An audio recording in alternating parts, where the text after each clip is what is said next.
Bonsoir et bienvenue à vous qui nous rejoignez sur ce plateau pour une nouvelle édition du journal sur la RTVC. Au programme cette semaine, compte rendu de la session de 28 jours organisée par le CSD à Koumé du 23 juin au 18 juillet prochain. Un programme de 28 jours pour les dirigeants d'assemblées de maisons rassemblés autour des enseignements de l'orateur principal, le pasteur Théodore Andossé, leader de la CMCI. Dans l'église à Yaoundé, succession de programmes qui témoignent de la vie active, notamment la traditionnelle visite du leader aux dirigeants le samedi 26 juin 2021, le service conjoint qui a immédiatement suivi le dimanche 27 juin et la journée de louange mémorable qui a eu lieu au centre de Messassi le 30 mai et qui a duré 9 heures. À l'international, tenu les 26 et 27 juin dans la ville de Houston, aux États-Unis, d'un siège de prière de 8 heures qui a rassemblé les frères des différents États avec pour objectif d'amener à l'existence la Christian Publishing House USA d'ici le mois d'août prochain. Voilà, chers téléspectateurs, c'est tout pour les titres. Tout de suite, c'est le journal.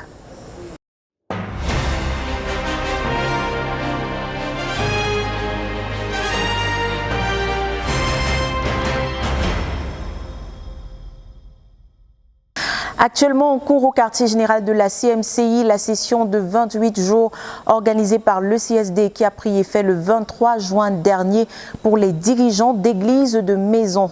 Les 150 participants présents sur les lieux, sans compter bien sûr ceux qui suivent en ligne, écoutent les enseignements du leader, le pasteur Théodore Andossé, sur l'église, son fonctionnement, sa nature, ses pratiques. Plus de détails avec Dan Josué Moloula. Déjà 10 jours et la première session spéciale de l'école de la connaissance et du service de Dieu des dirigeants des églises de maison se poursuit à Koumé, quartier général de la CMCI. C'est une session de 28 jours en cours depuis le lundi 21 juin et qui s'étendra jusqu'au 18 juillet prochain. À ce jour, 150 étudiants venant de 4 nations, dont la France, la Guinée équatoriale, le Mali et le Cameroun, sont présents. C'est le mercredi 23 juin que le frère Théodore Andossé a intervenu pour la première fois à ce cours après un ministère de la parole intense de 7 jours à l'UMPJ des ministres de prière. Il a commencé par faire la connaissance de son auditoire en donnant à chaque personne présente l'opportunité de se présenter. Et dans le but de s'encourager et de se connecter les uns aux autres, le leader a invité ceux qui avaient des témoignages à venir les partager. Et par la suite, il a invité 10 personnes par rangée à venir remercier le Seigneur pour quelque chose de personnel. Après cette phase et avant d'entrer dans le vif du sujet, le frère Théodore a exprimé son étonnement du fait que moins de 200 personnes soient présentes à ce cours, lui qui s'attendait à au moins 1000 personnes. Ce cours étant donc central pour notre but et l'un des plus sérieux que l'école de la connaissance organise, le leader par ses affirmations a expliqué qu'une si faible participation révèle le grand besoin pour les dirigeants de notre ministère d'être connectés à Dieu et à ce que Dieu est en train de faire. La prière a donc été levée à ce sujet pour les dirigeants du ministère. Par la suite, l'orateur a donné la première introduction de ce cours dans laquelle il a présenté les deux natures de l'Église, à savoir sa nature physique et sa nature spirituelle. Pour ce qui est de la nature physique de l'Église, il a précisé qu'elle peut varier ou changer. Mais quant à la nature spirituelle, elle est immuable, universelle et éternelle. Elle doit être conforme pour toutes et personne ne doit la toucher car si la nature spirituelle d'une église change, il se pourrait qu'elle a cessé d'être une église, a relevé l'orateur. Poursuivant avec la nature spirituelle et revenant dans les Écritures, le frère Théodore a montré que la Bible dénomme l'église d'après sa relation avec la Trinité. Pour ce qui est de la relation de l'église avec Dieu le Père, les noms de l'église sont l'église de Dieu, qui veut dire que l'église appartient à Dieu, la maison de Dieu, qui veut dire que l'église est la famille de Dieu, l'église est le champ de Dieu, l'église est l'édifice de Dieu, l'église est la cité de Dieu et l'église est le peuple de Dieu, pour ne citer que cela. Ainsi, si l'on rassemble des gens qui n'ont pas de relation avec Dieu le Père, ce n'est pas une église, car quel que soit le lieu où l'église se retrouve, elle doit être la maison de Dieu, la famille de Dieu ou alors le champ de Dieu. La Bible décrit aussi l'église par rapport à sa relation avec le Seigneur Jésus. Il est écrit que l'église est le corps de Christ, car elle fait l'œuvre de Christ. L'église est l'épouse de Christ, car elle aide de Christ dans sa mission. Et elle est encore appelée l'église de Christ, car ce sont des personnes qui se rassemblent au nom de Christ. C'est là l'église décrite par rapport à sa relation avec le Seigneur Jésus-Christ Et cet aspect ne peut jamais changer, a expliqué le frère Théodore, car c'est la nature spirituelle de l'Église. Ainsi, quel que soit le nom d'une dénomination, si elle ne présente pas ces caractéristiques spirituelles de l'Église, ce n'est pas l'Église de Dieu, et ce pourrait être l'Église de Satan ou l'Église du monde. L'Église doit avoir une relation avec Dieu le Père, elle doit avoir une relation avec Dieu le Fils, et elle doit aussi avoir une relation avec Dieu le Saint-Esprit, car l'Église est appelée le temple du Saint-Esprit. Poursuivant avec l'étude de la nature spirituelle de l'Église, le leader a relevé que l'Église est aussi décrite en rapport avec les membres qui la constituent. L'Église est un sacerdoce royal, une nation sainte. Pour ce qui est de la nature physique de l'Église, elle est dénommée d'après le lieu où elle se réunit et d'après l'étendue où elle est allée. Ainsi, dans sa nature physique, l'Église s'exprime dans une maison, dans une localité ou un village, et dans l'étendue jusqu'où elle s'établit. À cela s'ajoute l'Église dans le monde et l'Église dans l'éternité. Finalement, la nature spirituelle de l'Église décrit la relation de l'Église avec la Trinité, ses caractéristiques et sa mission. Mais la nature physique, quant à elle, dépend du lieu où l'Église se réunit et de la manière dont elle se réunit. L'orateur a relevé que parlant de la nature physique de l'Église, il ne s'agit pas des bâtiments, car dans le langage courant, a-t-il expliqué, plusieurs parlant de l'Église font référence à un bâtiment où l'on se réunit. Pour le Seigneur Jésus-Christ et ses disciples, le lieu de réunion de l'Église pouvait être un jardin, ça pouvait être sur le mont des Oliviers, dans la chambre haute, etc. La nature physique de l'Église s'exprime par le lieu et par la manière dont l'Église se réunit, a encore martelé le frère Théodore. À la suite de ces paroles et bien d'autres encore, le leader a annoncé pour le lendemain sa deuxième introduction du cours portant sur la manifestation de l'Église. Mais avant de prendre congé de son auditoire, il a interpellé la sœur Esther Kwanan qui était présente à cet enseignement sur le fait que jusqu'ici on a développé la prière pour le ministère, mais on n'a pas développé assez la prière pour l'œuvre, c'est-à-dire la prière pour les dirigeants, la prière pour les saints et pour les églises, afin que ce que Dieu nous a dit s'accomplisse dans chacune de nos églises, car Dieu va nous donner ce pourquoi on a prié, a-t-il expliqué. Le deuxième jour de son enseignement, le frère Théodore, revenant sur la nature physique de l'Église, a mis une emphase particulière sur la manière dont elle se réunit.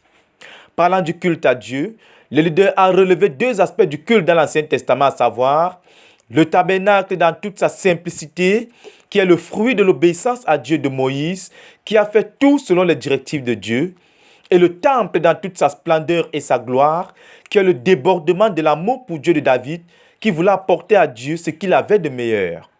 Le leader a par la suite relevé que ce sont là les deux manières de se réunir de l'Église par rapport à son culte à Dieu.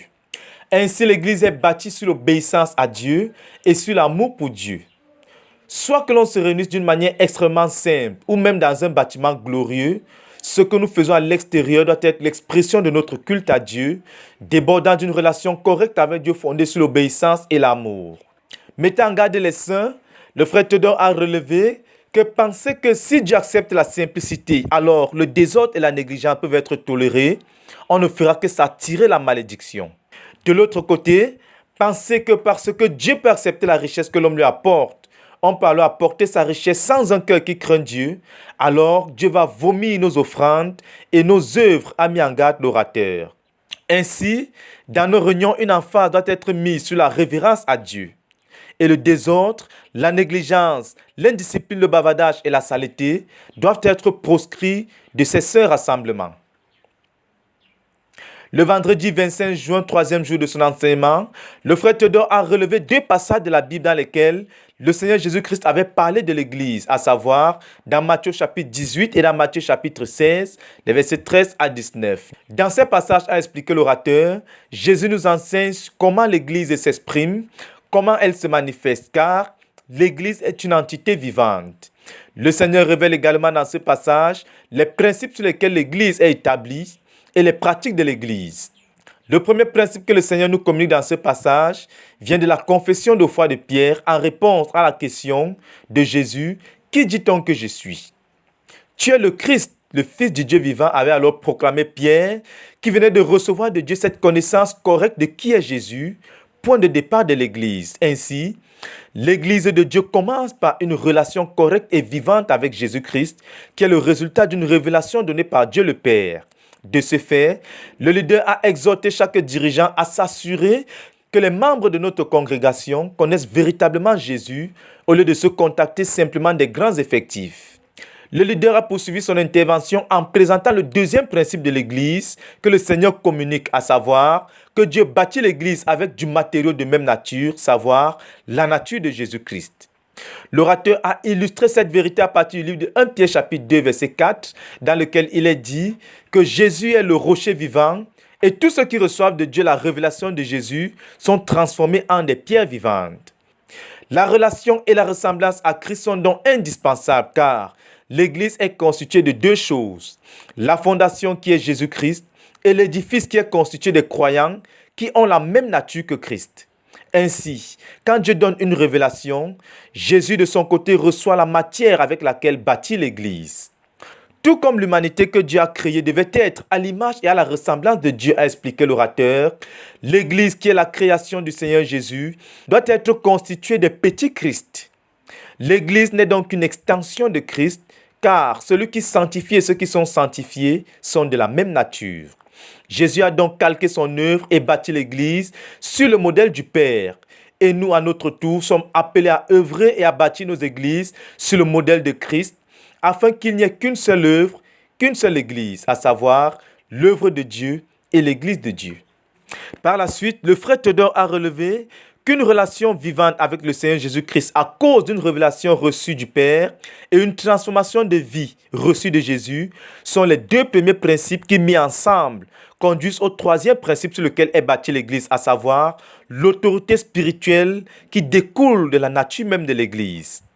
L'Église est donc l'humanité que Jésus a créée, de même que Dieu avait créé l'humanité au départ. Et cette Église que Jésus a créée fonctionne en trois dimensions qui sont le fruit de l'autorité. Elle a une autorité qui fonctionne au ciel lorsque nous prions et louons, une autorité qui domine sur la terre lorsque nous lions et délions, et une autorité qui freine l'enfer et stoppe les furies de Satan sur la terre. Par la suite, le frère Théodore a présenté un autre aspect de la manifestation de l'Église qui est la communion. L'Église est une matrice de relations spirituelles entre les croyants, a-t-il relevé. Et dans Matthieu chapitre 18, versets 15 à 20, le Seigneur Jésus-Christ dit que l'Église est bâtie sur les relations entre les frères et le fonctionnement de l'Église dépend des relations entre les frères. L'orateur a relevé qu'il y a trois choses qui régulent la relation entre les frères dans l'Église. La première chose, c'est la discipline. On doit traiter avec le péché pour maintenir la relation entre les frères, car si on ferme les yeux sur le péché de quelqu'un dans l'Église, ça va détruire l'Église, ça va détruire les relations entre les frères. Après d'amples explications pour mettre au clair la question de la discipline, dont la pratique au milieu de nous n'a pas toujours obéi aux Écritures, les deux prochains principes de fonctionnement de l'Église, a relevé le leader, sont l'accord et le rassemblement. L'accord qui n'est pas seulement le fait de dire Amen, mais la connaissance, car deux ne peuvent aller ensemble sans s'accorder. Et si nos prières vont être acceptées, a expliqué le leader, il nous faut être un, et cela vient de l'accord. Être un nécessite qu'on connaisse les frères, et c'est l'unicité qui produit la puissance dans la prière, a-t-il ajouté. Finalement, la manifestation de l'Église se ramène à une relation spirituelle avec Dieu et une relation spirituelle avec les frères qui se manifeste elle aussi au travers de la discipline, qui à son tour se manifeste à travers l'accord et qui se manifeste à travers les rassemblements. Il y a donc trois principes qui rentrent dans l'être de l'Église et trois principes qui rentrent dans la manifestation de l'Église. C'est par ces paroles et beaucoup d'autres encore que le frère Théodore a rendu ministère au sein durant la première semaine de la session, pendant laquelle il a eu 3 enseignements. Il a par ailleurs recommandé qu'à cause du caractère central de ce cours pour notre ministère, que les enseignements soient transcrits et édités, puis traités afin de produire un manuel, afin que ce message se répande dans toute notre communauté en cette phase critique de notre œuvre. À Dieu soit toute la gloire. Dokume pour la RTVC, Dan Josué Molola Bekoum. Planifier en vue de la réussite des camps des jeunes et étudiants qui approchent et remédier au manquement des camps passés, tel a été l'objectif qui a réuni le 27 juin dernier les membres du comité d'organisation des camps à Koumé sous la direction du pasteur Joseph Ngande, dirigeant international des jeunes et étudiants de la CMCI. La suite en images.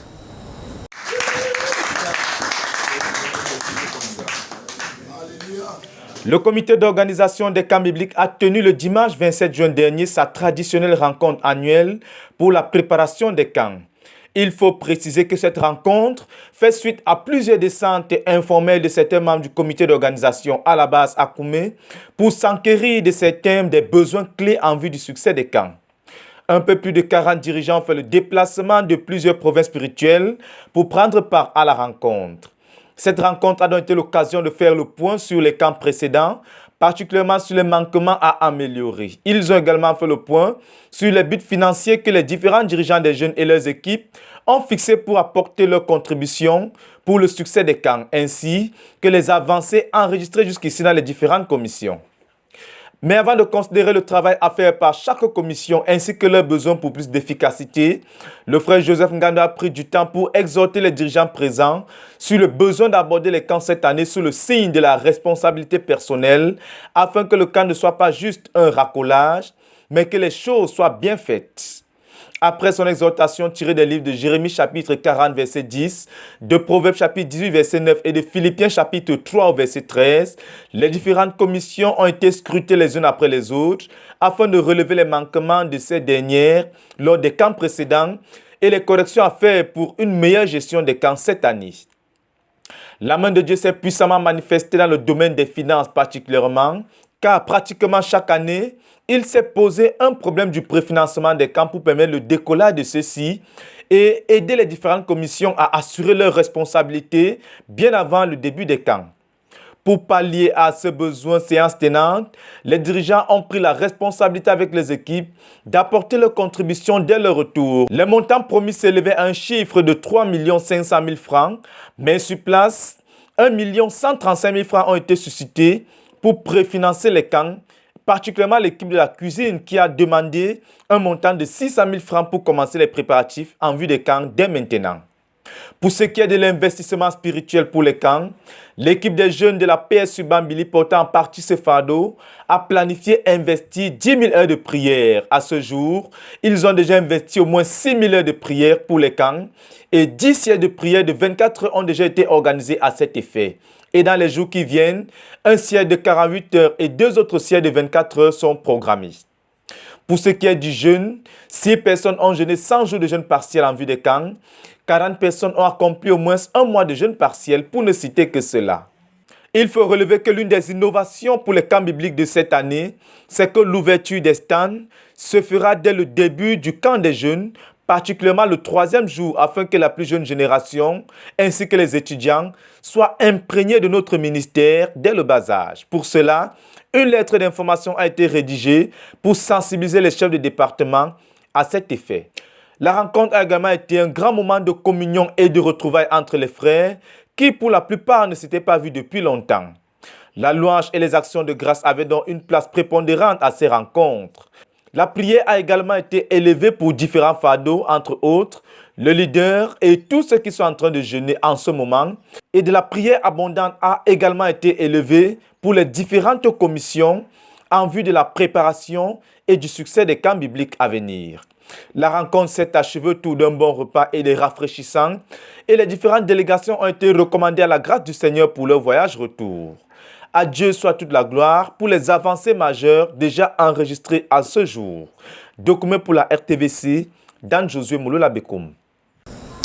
Ils étaient plus de 500 à prendre part au service conjoint qui a réuni les assemblées du centre de Goshen et les frères du centre de Tindamba le 27 juin 2021 pour des moments de communion et aussi pour célébrer le mariage d'Ignace et de Mispa, ouvriers au quartier général. Le reportage. Le dimanche 27 juin 2021 a marqué la célébration d'un service conjoint d'envergure à Goshen, le centre de l'église du quartier général, en charge de mener l'action de normalisation des saints et de recouvrement des églises au cours de la phase 3. Il faut dire que l'événement avait été hautement préparé par le pasteur Sama Israël, dirigeant du centre et son équipe. L'annonce ayant atteint non seulement les assemblées de Goshen dans la ville de Bertois, mais aussi les assemblées qui en dépendent dans les localités environnantes telles que Kwen, Baktala, Guélibok, Kwen et bien d'autres, il fallait s'attendre à ce que le hall soit bondé, comme c'était le cas. À ces délégations se sont ajoutés des frères du centre de Tindamba venus se joindre à ceux de Goshen pour la célébration du mariage d'Ignace et de Mispa, ouvriers au quartier général et respectivement issus des deux centres. Dès 9 heures, le frère Eric Atoud, interprété par la sœur Silamine, dirige la première partie au cours de laquelle ils amènent les saints à louer et adorer Dieu. Puis c'est au tour des enfants de rendre ministère aux saints par des chants dont les paroles atteignent les cœurs, un moment de la présence tangible du Seigneur. Puis la parole est cédée au pasteur Sama Israël qui souhaite la bienvenue à l'auditoire et invite les frères sur l'estrade pour rendre témoignage de la main de Dieu à l'œuvre dans leur vie. Il faut dire que la plupart des témoignages ici portent sur l'œuvre dans les localités, à l'image de celui du frère Joël Noah, qui rend compte du nombre étonnant de personnes balayées dans le royaume de Dieu lors de ses sorties d'évangélisation. Les autres ont parlé des miracles de transformation qui se sont opérés dans leur vie et du sens d'appartenance qu'ils ont trouvé en Jésus, même après avoir été rejetés par leur famille biologique. Des témoignages appuyés par le propos du pasteur Israël qui s'en inspire pour prêcher le message de l'Évangile et invite tous ceux qui veulent se repentir de leurs péchés, se détourner de leur voie pécheresse et voir leur vie transformée et leurs péchés effacés à s'avancer pour recevoir le Seigneur Jésus dans leur cœur. Le pasteur souligne qu'ils ne seront pas seulement sauvés, mais aussi transformés en des ministres compétents de la nouvelle alliance. Un appel auquel répondent des personnes qui sont tout de suite conduites à la repentance par le pasteur Eli Aritouyap. Peu de temps après, l'assistance salue l'entrée joyeuse du couple qui célèbre son mariage, suivi de près par l'entrée d'un couple de fiancés dont l'annonce officielle des fiançailles est proclamée. Il s'agit de Zaché et Priska qui convoleront en juste noces au mois de septembre prochain. S'ensuit un moment de réjouissance et de danse qui débouche sur le propos du pasteur Olayton Paul du centre de Tindamba. À partir du message des Écritures en 1 Thessaloniciens 5 versets 16 à 18, il exhorte les saints, en particulier le couple, à suivre ces 3 instructions données par le Seigneur. Soyez toujours joyeux, priez sans cesse, rendez grâce à Dieu en toutes choses. La joie dont il est question ici provient du contentement et de la satisfaction qu'on trouve en Jésus et qui ne dépend pas des autres ni des circonstances. Le fait de prier parle de la dépendance envers Christ avec qui nous avons besoin de prendre la relation très au sérieux. Les actions de grâce, quant à elles, appellent la reconnaissance envers le Seigneur, même lorsque les choses vont mal, comme pour le cas de l'apôtre Paul, qui continuait de rendre grâce même dans les chaînes. Cette partie riche est suivie de la bénédiction du couple, de l'échange des vœux et de la signature du cahier d'or. Le couple est confié au pasteur Paul Olayton, qui à son tour le confie au pasteur Charles Tedjou pour son suivi. S'en suivent des réjouissances et des danses qui aboutissent au repas de communion offert à tous par les époux.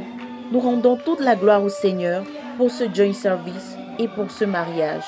De Koumé pour la RTVC, je suis Cynthia Siaka. Concert géant tenu au centre de Mokolo, l'un de ceux de l'église du quartier général, le samedi 26 juin 2021. C'était l'occasion de se réjouir et aussi de prêcher l'évangile de Christ. Et puis dimanche, le 27 juin, tenu d'un culte spécial au cours duquel le pasteur Nicolas Akowa revient sur l'un des enseignements du pasteur Théodore Andossé dispensé à l'ECSD. Suivant Francis Bekongo. Sois adoré au Seigneur Jésus, tu es élevé au-dessus de tout nom, qui peut se comparer à toi? Tu es merveilleux, cher Sauveur. Tu délaisses à ton trône ta grandeur, ta majesté, ta splendeur. Tu vas mourir pour moi sur la croix, je te suis reconnaissant.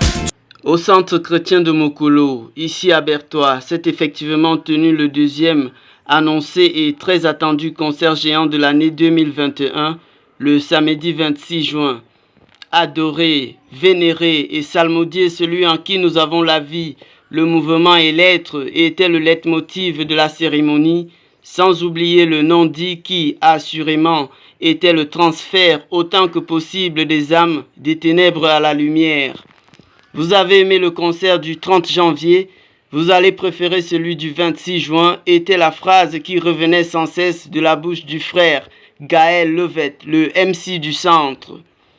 Les semeurs de Mokolo, par un répertoire et un vestimentaire taillés sur mesure sur le thème du jour et certifiés conformes par le ciel, nous ont fait vivre un avant-goût de celui-ci au-delà du sensoriel. Les ballets, le théâtre, le sermon du frère Patrick Singh et bien d'autres rubriques ont meublé la soirée jusqu'à ce que la grosse surprise du concert nous soit enfin révélée en majuscule et en or sur le tableau noir, la 59e bougie de celle qu'on ne présente plus à la CMCI, Madame Aqua Caroline ou juste Mama Caro pour l'église. C'est avec un cœur plein de reconnaissance qu'elle a partagé un bref témoignage de sa vie en encourageant les présents à s'accrocher en toutes circonstances à Jésus-Christ qu'il a fidèlement gardé pendant plus d'un demi-siècle sur terre et 42 ans dans la foi. Le lendemain dimanche matin, le culte d'ensemble, comme tous les derniers dimanches du mois, a débuté à 9h sous la direction du frère Richard Njom par des allures carnavalex, une extension du concert pour faire saliver les absents de la veille et célébrer encore et encore le nom de Dieu. Le pasteur Nicolas Akwa a repris un enseignement du frère Théodore Andossé, leader mondial de la CMCI, enseignement donné quelques jours avant à la session de 28 jours en cours à l'école de la connaissance et du service de Dieu à Koumé, message porté sur le dirigeant d'une assemblée de maisons, la maison en question, ses habitants et la présence de Dieu. Ensuite, il a dirigé le ministère des guérisons en faveur de tous les malades présents, soutenu par la parole de Dieu dans Ésaïe 53, versets 1 à 10 et d'autres passages y référents.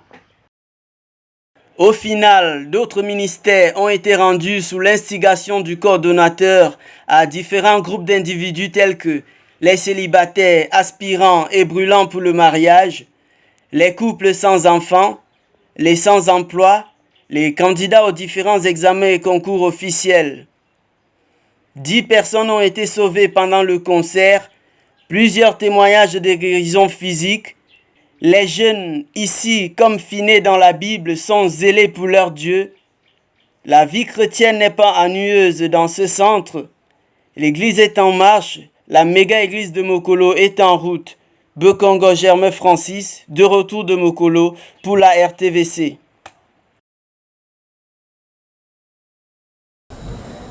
Ils étaient une vingtaine qui se sont rendus dans la localité de Belabo à l'est Cameroun le week-end allant du 25 au 27 juin 2021. Objectif, encourager et renforcer l'église dans la localité tout en prêchant l'évangile du Seigneur Jésus-Christ. Résultat, des centaines de personnes sauvées. Reportage.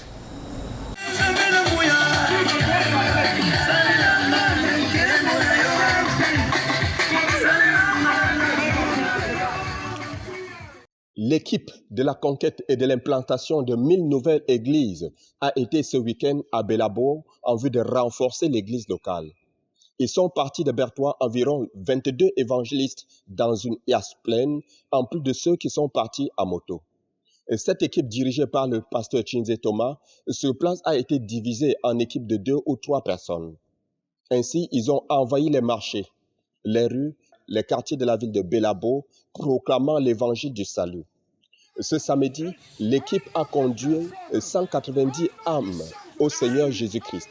Ils ont distribué 62 copies du précieux livre « L'amour et le pardon de Dieu » et aussi pénétré 88 maisons avec la parole de Dieu. À l'issue de cette journée pleine, à cause de la grâce et du Seigneur Jésus qui les a accompagnés, ils ont célébré l'Éternel, le roi de gloire, pour sa main puissante qu'il a étendue pour sauver dans la ville en un seul jour 190 âmes. Le dimanche 27 juin 2021, tous les évangélistes, les invités et tous les saints de la ville se sont retrouvés au centre chrétien de Belabo pour un service conjoint. Le ministère a débuté par le culte des enfants dirigé par le pasteur Nyuri Norbert. Ensuite, c'est le coordonnateur de la rencontre en la personne du frère Xavier Essengue qui a pris la parole. Il a d'abord présenté toute l'équipe de la conquête. Ensuite, les a conduits à louer l'Éternel. Et puis, les chantres ont aussi été amenés à rendre ministère à plus de 250 personnes présentes. Après ce moment d'adoration, le pasteur de l'église du quartier général, le frère Alphonse Tawet, membre de cette équipe de la conquête, est venu libérer la parole de Dieu. Il a prêché à partir de Jean chapitre 15, verset 16.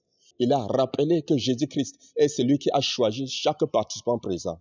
Il a établi pour qu'il aille porter du fruit, et que son fruit demeure, afin que tout ce qu'il demandera au Père, Dieu le lui accorde. Il a insisté et persisté que Jésus-Christ a nommé chacun ambassadeur parce qu'il y avait de bonnes choses en lui. C'est Dieu qui a appelé chacun. Et si chaque personne fait l'expérience de sa vie, et si tu réalises qu'il y a de mauvaises choses en toi, ça veut donc dire qu'il y a un problème. Et tous ceux qui ont reconnu les mauvaises choses qu'il y avait en eux et qui voulaient qu'elles soient ôtées, ils se sont donc dirigés vers l'extrade sous l'invitation du pasteur. Ils étaient environ 114 en tout à venir à la repentance envers Dieu et à la foi au Seigneur Jésus-Christ. Les dirigeants de cette équipe ont rendu un ministère de guérison et de délivrance. On a dénombré 162 guérisons à cette rencontre. Après ce puissant ministère, 25 frères ont été baptisés dans l'eau. Et cette rencontre s'est achevée par la communion fraternelle autour d'un délicieux repas apprêté par les saints de la localité. Joyeux d'avoir accompli cette mission avec le Seigneur, les évangélistes sont retournés à la base à Koumé ce dimanche soir avec les cris de joie, la louange au Seigneur qui les a envoyés. De Koumé pour la RTVC, Jacques Gauthier. La province spirituelle de la Sanaga-Maritime s'attelle pour voir s'accomplir son but de la phase 3. C'est ce qui explique que le compte rendu de notre reporter sur la convention des dirigeants de la province spirituelle du 3 au 6 juin 2021 avec le pasteur Jean de Dieu Ouachii, ainsi que la 11e session de l'UMPJ annexe des DA qui a pris effet le 18 mars 2021 avec la sœur Bolega Marie-Christine. La suite en images.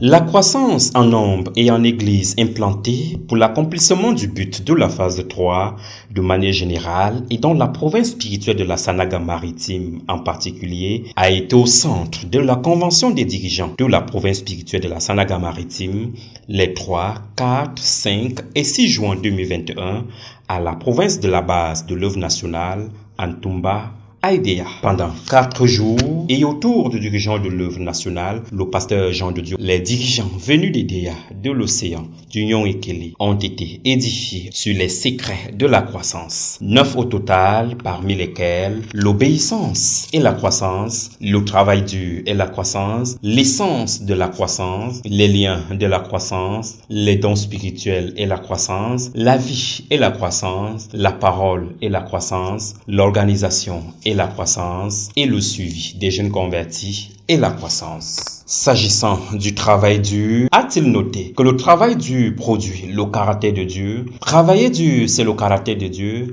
Travailler dur forge le caractère. Travailler dur donne la promotion. Travailler dur donne le succès. Il donne l'autorité.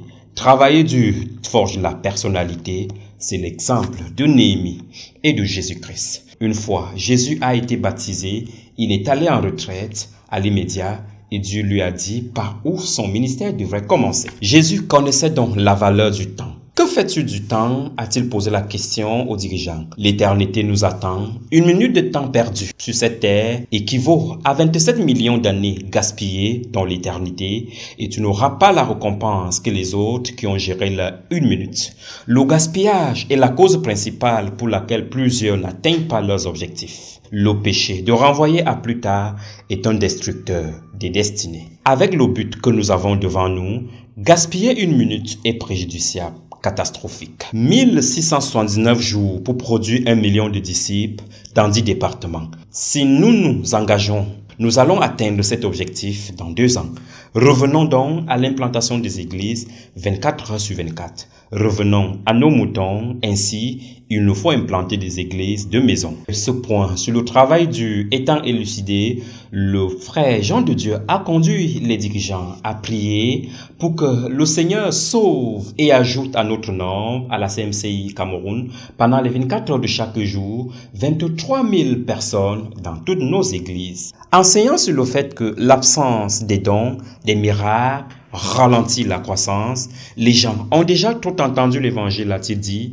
Ils ont besoin des miracles et cela est lié aux dons spirituels. Chaque dirigeant croyant doit aspirer aux dons spirituels pour des guérisons instantanées en vue de la croissance. Missionnaires et pasteurs doivent demander plusieurs dons car les saints ont beaucoup de problèmes. Si tu ignores tes dons, prends et lis 5 fois les livres Le chemin du service chrétien et tu as un talent. Les sacrificateurs dont il est question dans Actes 6-7 sont des dirigeants des autres églises qui ne connaissaient pas Dieu. Mais à cause de ce que la parole de Dieu se répandait, il y avait croissance. La croissance était proportionnelle à la vitesse avec laquelle la parole de Dieu était propagée.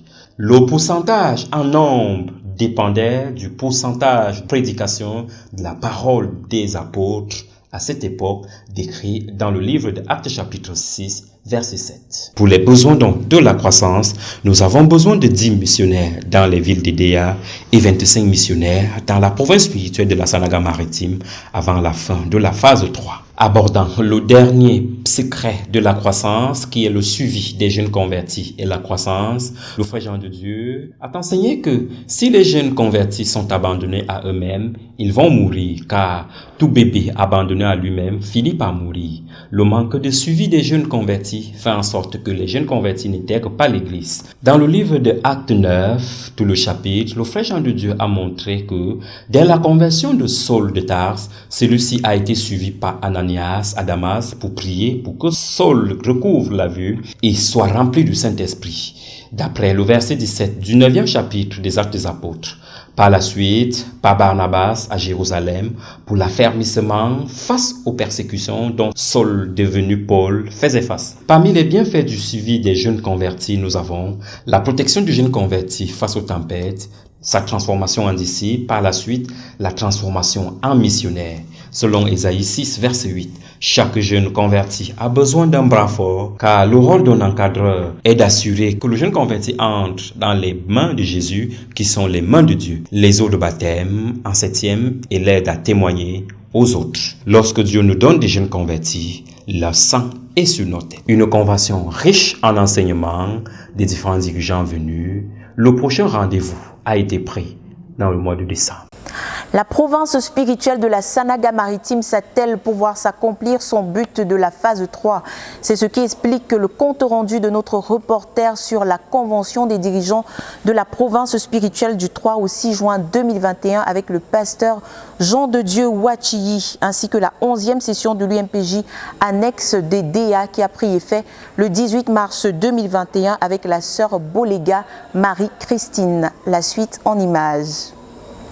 La 11e session de l'UMPJ annexe des DEA, qui a eu sa rentrée solennelle le 18 mars 2021, est rendue à date à sa 13e nuit de prière école. À quelques 3 séances de la fin de cette 11e session, les étudiants, une vingtaine par là, sont entretenus chaque jeudi depuis le 18 mars 2021 de 22h à 6h sur les éléments de la marche chrétienne, plus particulièrement les rencontres dynamiques quotidiennes avec Dieu, notamment comment méditer sur la parole de Dieu, le quota de cette méditation par semaine étant l'exigence. La prière n'étant pas en reste, les étudiants de cette 11e session sont entretenus dans le domaine par l'étude du livre du frère Zach, Le chemin de la prière victorieuse. Ayant déjà étudié les 8 chapitres de cette encyclopédie de la prière, héritage légué par le frère Zach à toute la communauté missionnaire chrétienne internationale. Entre autres thèmes déjà abordés dans ce livre, qu'est-ce que la prière? Le Seigneur Jésus-Christ en prière, la prière prière,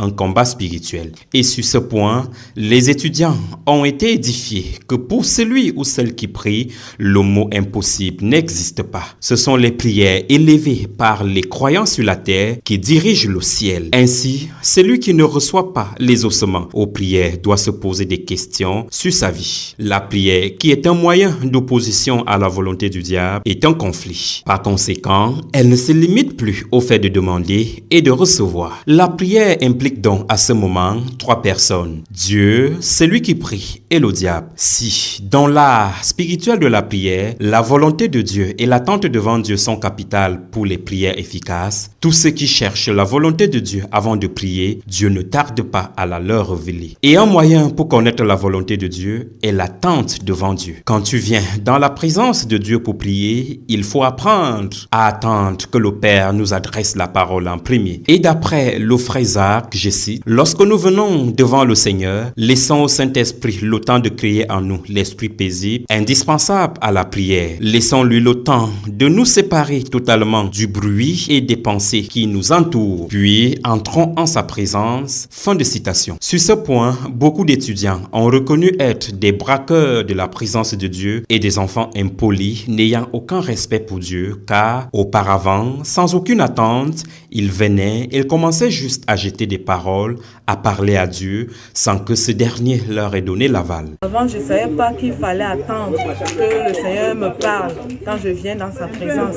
J'entrais, comme je disais tantôt, lors d'un témoignage, comme un brigand qui vient cambrioler simplement et forcer Dieu à m'écouter.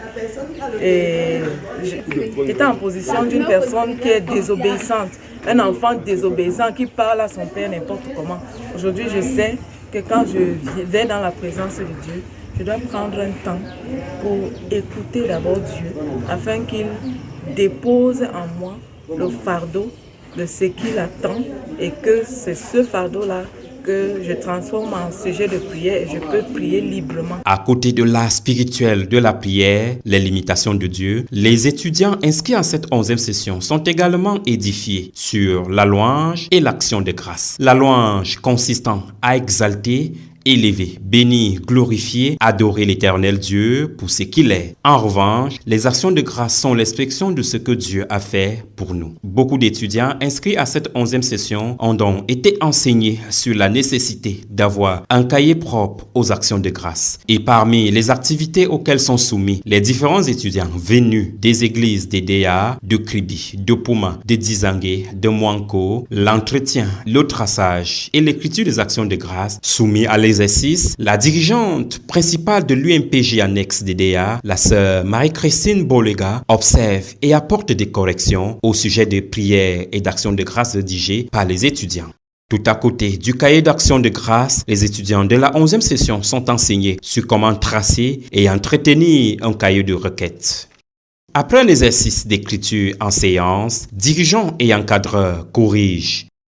Une expérience qui a un impact positif dans les vies des étudiants de cette 11e session. Si l'impact est visible sur les étudiants, la satisfaction des encadreurs de l'UMPJ annexe d'EDA est exprimée au Seigneur par des actions de grâce.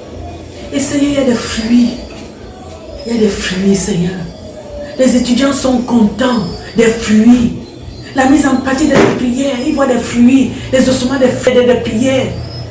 Entre autres activités, les étudiants inscrits à cette 11e session sont soumis à chaque rencontre à rendre compte de leur marche avec Dieu. Et à tour de rôle, chacun passe présenter son compte rendu à la dirigeante. Bic rouge à main, elle corrige, encourage, reprime les étudiants indisciplinés, car la discipline étant le maître mot, sont sanctionnés, soit à prendre une nuit de prière entière ou à lire un certain nombre de chapitres dans la Bible. La lecture du livre de Daniel dans la Bible est la lecture biblique commune de cette 11e promotion. À travers sa relation avec Dieu, celle-ci lui a ouvert les portes de la connaissance. Aux étudiants de la 11e session de l'UMPJ annexe d'EDA, il leur est demandé la fidélité de Daniel. Et pendant que la 11e session suit son cours et tire vers sa fin, la 12e session a pris son envol le 25 mai 2021 au centre de CMCI Kribi. À Dieu toute la gloire pour son œuvre dans la Sanaga maritime.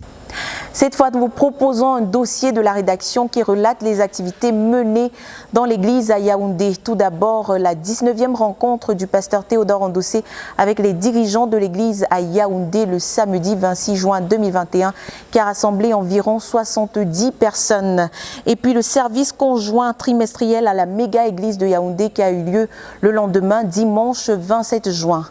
Et pour finir, tenu au centre de Messassi le 30 mai d'une journée de louange qui a duré 9 heures et réuni environ 800 personnes. La suite en images. Le 26 juin dernier, le Frère Dol, leader de la communauté missionnaire chrétienne internationale, a encore fait le déplacement pour Yaoundé dans le cadre de sa 19e requête avec les dirigeants de l'ancien QG. C'est à 9h38 que l'homme de Dieu va prendre la parole dans une salle qui a rassemblé 72 personnes venant de la ville de Yaoundé et des autres villes comme Douala et Bolova. Il prendra la température spirituelle de l'église par les actions de grâce. L'un des points des actions de grâce qui a particulièrement attiré son attention est la porte que Dieu est en train de nous ouvrir dans le groupe Gédéon, une association de distribution des Bibles. Le leader a donc présenté le besoin de la CMCI d'aller donc s'inscrire dans une maison d'édition des Bibles. L'œuvre a grandi, au point où nous avons besoin de nous inscrire dans une maison d'édition des Bibles, a-t-il déclaré. On ne part pas pour faire des arrangements, les mains vides. Nous devons prier afin que Dieu nous donne une somme initiale de 5 sommes pour rendre les Bibles disponibles au Cameroun et dans le monde. De telles choses nous permettront de servir nos frères qui sont dans d'autres communautés. La croissance vient avec d'autres responsabilités. Nous devons revenir avec une communauté qui sert. Si tu n'utilises pas ce que Dieu te donne pour servir, tu es un infidèle. Ce n'est pas tout le monde qui est notre couvrier. Et nous ne sommes pas couvriers de tout le monde. Mais à la table de la rupture du pain, si nous séparons ceux qui ont part au livre de vie avec nous, nous devenons fous. Dans notre communion, il faut être large, aussi étendu que le livre de vie, a-t-il insisté.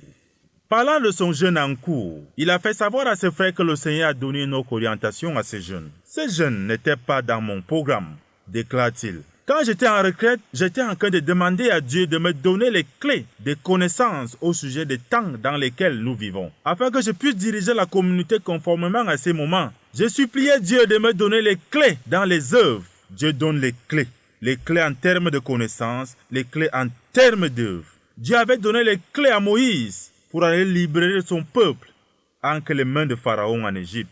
Mais au deuxième jour du jeûne, Dieu m'a dit que ce jeûne n'est pas pour les clés, mais c'est pour consolider le terrain déjà touché, afin que j'aie de la clarté au sujet de mon travail et au sujet de notre œuvre. Il m'a dit que les choses que je demandais vont accompagner le réveil qui va venir.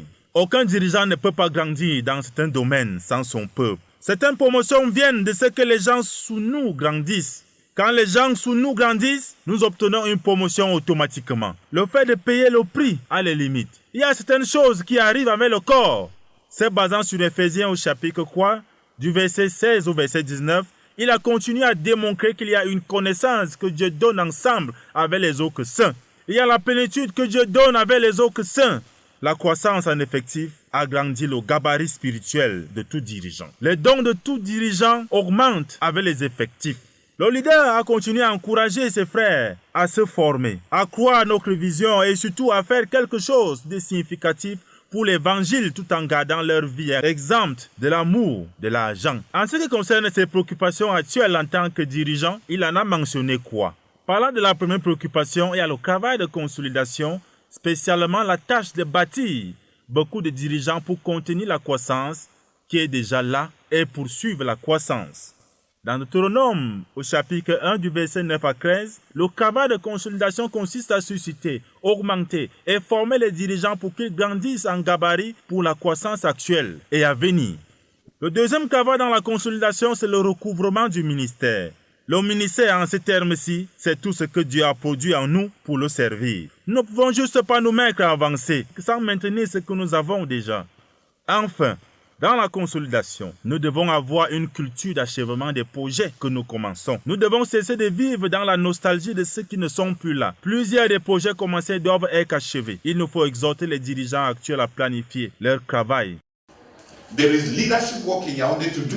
Il y a un travail de leadership à Yaoundé à faire. The centers should be visited.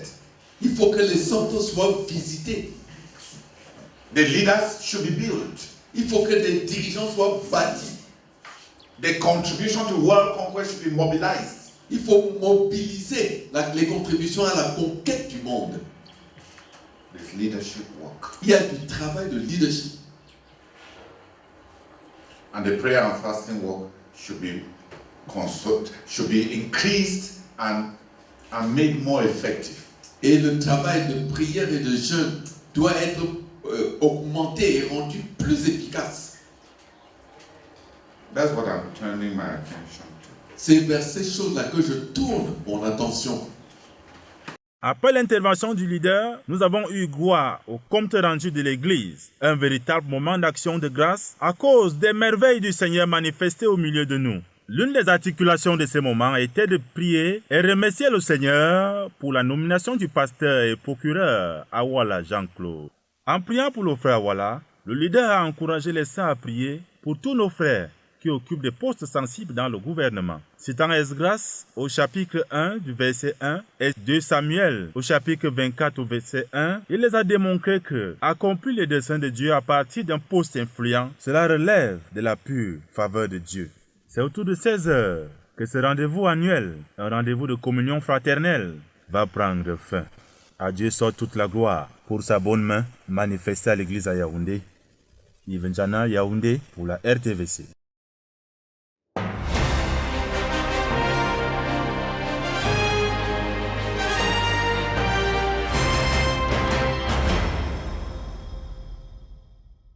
Ce dimanche 27 juin 2021, la CMC Yaoundé a tenu une fois de plus à sa promesse de se réunir chaque 3 mois pour la communion fraternelle. C'est donc dans une salle pleine que le peuple de Dieu venant des 4 coins de la ville de Yaoundé a célébré le Seigneur avec beaucoup de réjouissance. La première partie de la réunion a été conduite par le dirigeant des jeunes et une partie des jeunes de l'église, une direction marquée par beaucoup de louanges.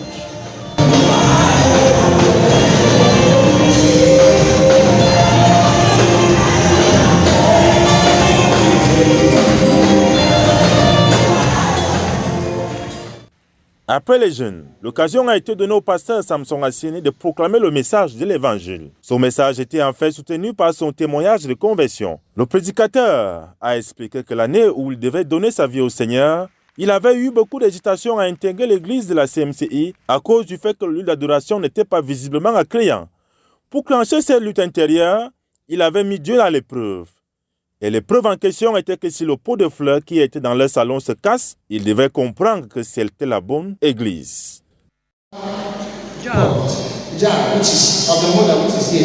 Sur notre meuble salon, il y avait un pot de fleurs. There was a flower jar. J'ai dit Seigneur, I said, Lord, que ce pot de fleurs se casse si c'est toi qui as été. let this flower jar be broken if you are the one with this people.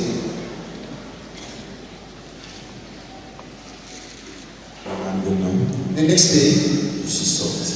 I went out.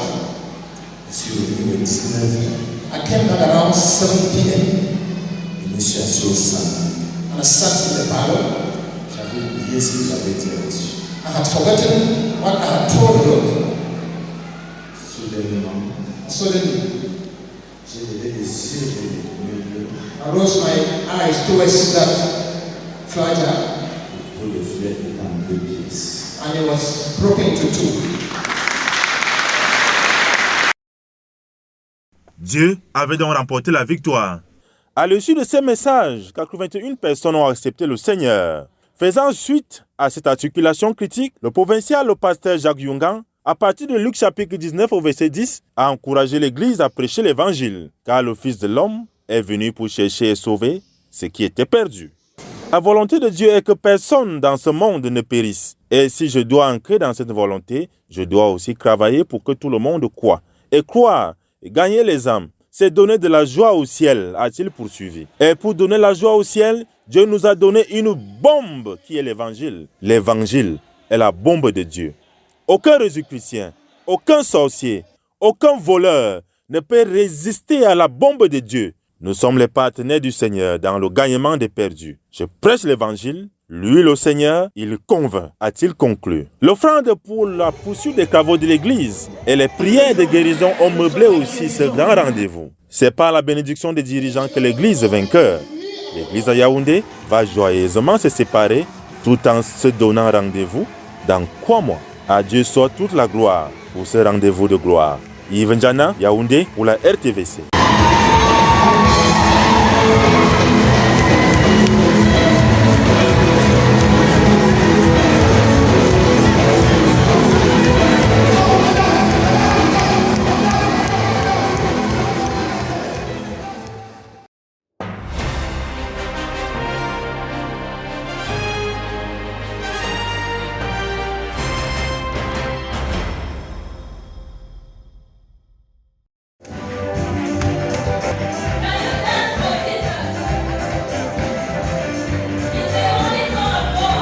Un rassemblement pas comme les autres, ce dimanche 30 mai au centre chrétien de la communauté missionnaire chrétienne internationale, CMCI, au quartier Messassi à Yaoundé.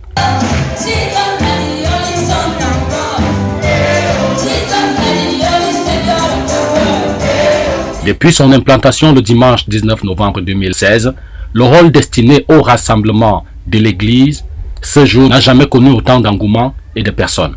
Les statistiques ont relevé la présence physique de plus de 800 personnes venant de tous les coins de la zone allant vers Obala prendre part aux 9 heures de ministère de louange et d'action de grâce pendant lesquelles s'est produite la conversion de 28 personnes lors de l'appel à la repentance lancé par le frère Bernard Vogo. Je me suis jamais repenti réellement et aujourd'hui, quand le pasteur a demandé qui voudrait se repentir, j'ai voulu hésiter, mais il y a une voix qui m'a dit vas-y.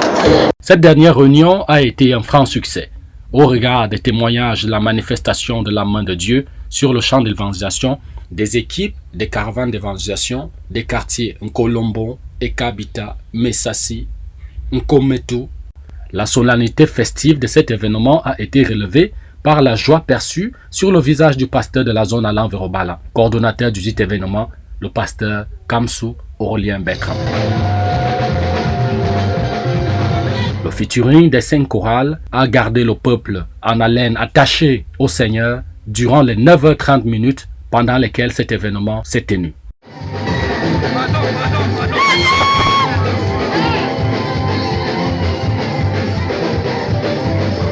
Vivement, la gloire est au Seigneur qui manifeste sa puissance dans les vies des frères de la zone allant vers Obala, qui connaît à ce jour 63 assemblées de maisons.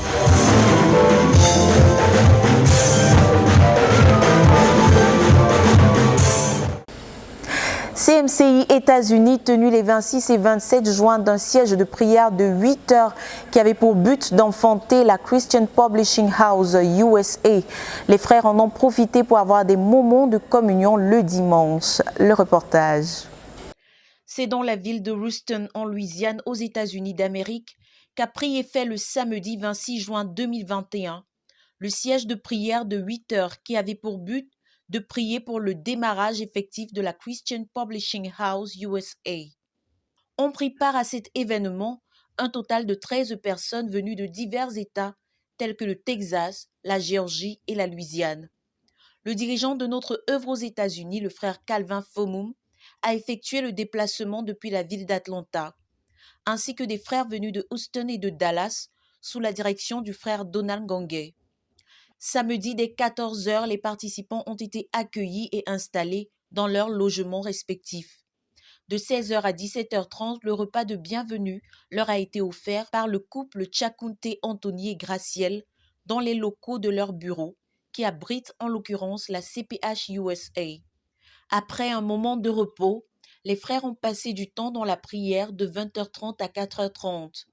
Lors de la première partie dirigée par le frère Anthony Tchakounte, allant de 20h30 à minuit 30, les frères ont rendu au Seigneur des actions de grâce, ont prié pour le leader, le frère Théodore Endossé, son jeûne en cours, ainsi que les différents ministères qu'il rend à la base. Ils ont ensuite prié pour la CPH USA. Après le témoignage du frère Tchakounte sur la main puissante du Seigneur à l'œuvre dans ce projet, les saints ont prié pour amener à l'existence l'acquisition de toutes les machines nécessaires et le démarrage effectif de la production de nos livres aux États-Unis d'ici le mois d'août 2021. Ici, le frère Donald a également pris la parole pour retracer l'histoire de CPH depuis ses débuts et les rôles déterminants qui ont joué des pionniers tels que le frère Jacques Yougan ou la sœur Céline Bidja. À minuit 30, le frère Calvin prend la parole pour conduire les frères à prier pour la conquête des États-Unis. Il est conduit à implanter par la prière des assemblées de maisons dans chaque État où notre œuvre n'est pas encore représentée. De 2h30 à 4h30, c'est au tour du frère Donald Gongé de conduire l'assistance à prier pour le Book Ministry avec un accent particulier sur les livres du frère Zach qui portent sur la prière. Les frères ont alors eu un moment de repos de 4h30 à 8h et se sont retrouvés à 9h pour le petit déjeuner. Puis ils ont tenu un service de louange et d'action de grâce au Seigneur de 10h à 12h30 auquel se sont joints les frères de l'Assemblée locale de Houston. Un service dirigé par le frère Bruce Sigmund, dirigeant de cette assemblée de maison, qui a donné l'occasion aux frères Calvin Fomum et Donald Gongé de faire des partages sur leur rencontre avec le Seigneur Jésus, du but de notre œuvre dans les nations et de l'impact que le frère Zach a eu sur leur vie. Des témoignages émouvants qui ont suscité beaucoup d'émotions, en particulier chez ce frère jeune converti qui a fondu en larmes et donné son témoignage après l'intervention du frère Calvin. Les frères ont donc loué le Seigneur et élevé des requêtes. À 13h, le couple Sigmund Bruce et Pamela ont reçu les frères à leur résidence pour le déjeuner avant que chacun retourne chez soi. Nous bénissons le Seigneur pour ce siège. De Koumé pour la RTVC, je suis Cynthia Siaka. Avant de vous quitter, nous souhaitons vous annoncer le concert qui aura lieu au centre de Tigaza le samedi 3 juillet prochain. Il est ouvert à tous ceux qui veulent y prendre part.